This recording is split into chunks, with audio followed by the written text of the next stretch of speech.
ঈদ মোবারক সবাইকে। ঈদের একটা ব্লগ নিয়ে চলে আসলাম। কেমন আছেন সবাই? তো গ্রামে ডিপ ফ্রিজটা নষ্ট হয়ে গিয়েছিল, সেজন্য নতুন আরও একটা ডিপ ফ্রিজ আনা হলো।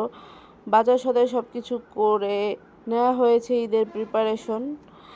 এই ফ্রিজটা আমার কাছে কিন্তু খুবই ভালো লাগতেছে। আপনাদের কাছে কেমন লাগতেছে অবশ্যই কমেন্টস করে জানাবেন। তো নতুন ফ্রিজটা খুবই সুন্দর হয়েছে। তো ভাইয়া আসছিল ফ্রিজটা নিয়ে আর কি, ফ্রিজওয়ালা ভাই উনি এনে এটা সেট করে দিয়ে যাচ্ছিল। তো আমার কাছে ভালোই লাগতেছিল ফ্রিজের কালারটা। তা এইখানে হচ্ছে আমার ঈদের বাজার, মানে যত গ্রোসারি আইটেম আছে সব কিছু আর কি। তো কেমন লাগতেছে ঘরের বাজারের হচ্ছে আমি লাচ্ছা সেমাইটা নিয়েছিলাম ফেসবুকে, এত ভাইরাল এই সেমাইটা, তো দেখে না নিয়ে পারলাম না। টেস্ট করে জানাবো আপনাদেরকে যে কেমন ছিল। তো এখানে হচ্ছে আমার বাসায় যেটা প্রতি ঈদে লাগে একটা ম্যান্ডেটরি আইটেম, সেটা হচ্ছে নবাবী সেমাই। এই নবাবী সেমাইটা সবাই খেতে খুবই পছন্দ করে, সেজন্য আমার প্রতি বছর ঈদে এটা বানানো লাগে।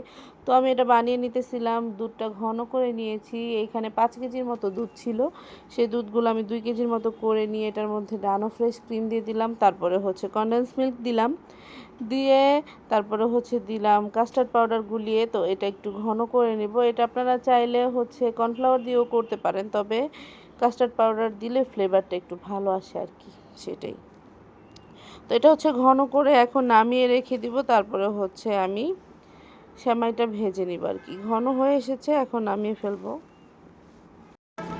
এরপরে ঘিয়ের মধ্যে হচ্ছে আমি বাদাম আর হচ্ছে কিশমিশ ভেজে রেখে দিয়েছি। এখন হচ্ছে সেমাইগুলো ভেজে নেব। সেমাইগুলো ভাজার জন্য ঘি দিয়ে দিয়েছি। এরপরে হচ্ছে গুঁড়ো দুধ আর হচ্ছে চিনি মিক্স করে সেমাইটা ভালো মতো ব্রাউন কালার করে ভেজে নিতে হবে। সেমাইটা এখানে একটু ক্রিস্পি করে ভাজতে হবে, তাহলে খেতে স্বাদ বেশি লাগবে আর কি, একটু ক্রিস্পি ক্রিস্পি লাগবে। তো এভাবে করে আমি বানিয়ে নিই। আর আমার হাতের এই নবাবী সেমাইটা সবাই খুব পছন্দ করে খায়ও।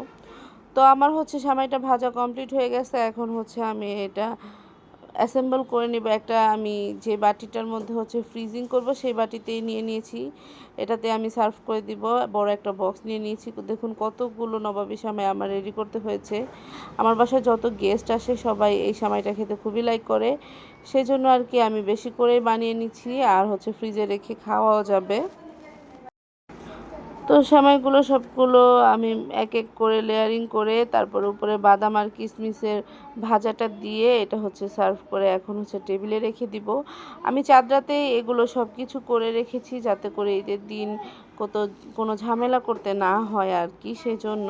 তো এখানে হচ্ছে রাত্রের এখন 1:30টার মতো বাজে। এখন হচ্ছে আমার হাজব্যান্ড হচ্ছে ফ্রেশ গরুর মাংস নিয়ে এসেছে। সবাই মিলে ওনারা একটা গরু কাটিয়ে তারপরে ভাগ করে নিয়ে এসেছিলো। তো এখানে 15 কেজি মাংস নিয়ে আসছিল। তো সেখান থেকে আমি 5 কেজির মতো মাংস আমার আম্মুকে দিয়ে রান্না করে নিচ্ছি। এই মাংসটা ট্রাস্ট মি এত এত টেস্টি হয়েছিল, সবাই খেয়ে খুবই মজা বলেছিল আর কি, মনে হচ্ছিল একদম কুরবানির মাংস খাচ্ছি।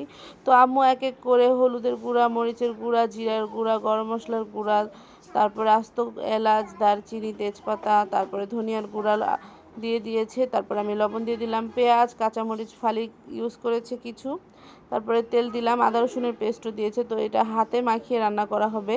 আমি রাতের 2টা বাজেই হচ্ছে এই মাংসটা রান্না করে রেখে দিয়েছিলাম, যাতে করে এটা যত বেশি জাল দিব তত মজা লাগবে, সেই জন্য আর কি। তো এখন হচ্ছে এটাতে পানি হালকা একটু হাত ধুয়ে পানি দিয়ে চুলার মধ্যে বসিয়ে দিলাম, এটা আস্তে আস্তে হয়ে যাবে। আর তো এটাকে ঢেকে রান্না করতে হবে যতক্ষণ পর্যন্ত না হয়।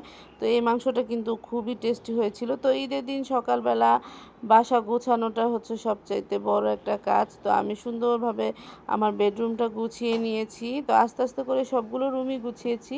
সবগুলো রুমের ক্লিপস নেওয়া হয়নি, শুধু আমার বেডরুমের ক্লিপসটাই নিয়েছি। তো সবগুলো জিনিস সুন্দর করে গুছানো, তারপরে ঈদের দিন সকাল সকাল বিছানার মধ্যে নতুন একটা চাদর বেছানো, আমার কাছে কিন্তু খুবই ভালো লাগে এই কাজগুলো করতে আর রুমের লুকসটা আনতে। আমি ওইরকমভাবে কোনো কিছু আহামরি জিনিস দিয়ে গোছাইনি, তবে যেগুলো ছিল সেগুলো দিয়ে রুমটা একটু আর কি সুন্দর করে পরিপাটি করে নিয়েছি। আর এখানে শাহি টুকরা বানিয়েছিলাম। আল্লাহ হাফেজ।